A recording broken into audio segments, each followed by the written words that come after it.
Hi hello అండి. ఈరోజు పాలకూర పప్పు ఎలా చేసుకోవాలో చూసేద్దాము.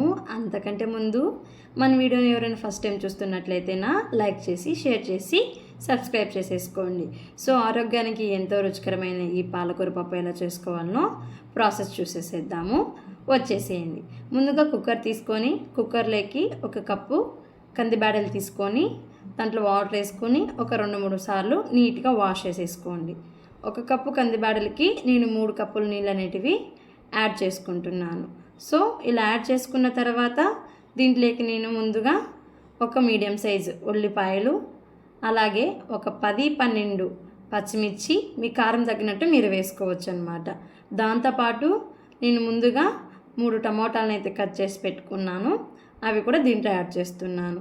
దాంతోపాటు ఒక కట్ట పాలకూరని నీట్గా కట్ చేసేసుకొని వాటర్లో 2-3 సార్లు కడిగేసేసుకొని ఆ కట్ట పాలకూర కూడా యాడ్ చేస్తున్నాను.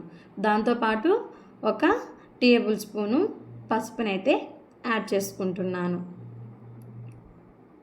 సో దాంతోపాటు కొద్దిగా ఆయిలు, ఒక నిమ్మకాయ సైజ్ అంత చింతపండు,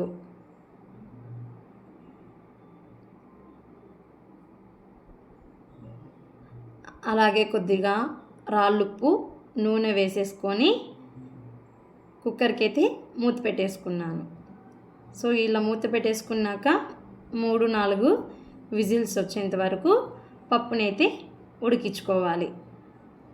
సో ఇలా ఉడికించుకున్న తర్వాత వాటర్ అన్నీ పక్క గిన్నెలో వంపుకొని పప్పును మెత్తగా రుద్దుకోవాలి. ఇలా పప్పును నీట్గా రుద్దుకున్న తర్వాత పోపు వేసుకుందాము.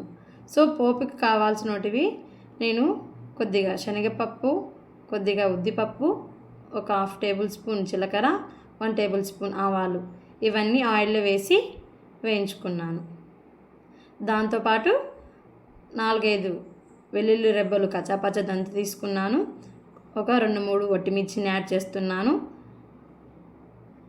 సన్నగా తరిగిన ఆనియన్ని, ఒక హాఫ్ ఆనియన్ అయితే దీంట్లోకి యాడ్ చేసి కరివేపాకు, కొత్తిమీర ఇవన్నీ యాడ్ చేసేసి పోపునైతే నీట్గా వేయించుకుంటున్నాను. సో ఇలా వేయించుకున్న తర్వాత ఆ పోపుని పప్పులో అయితే వేసేసుకోవాలి.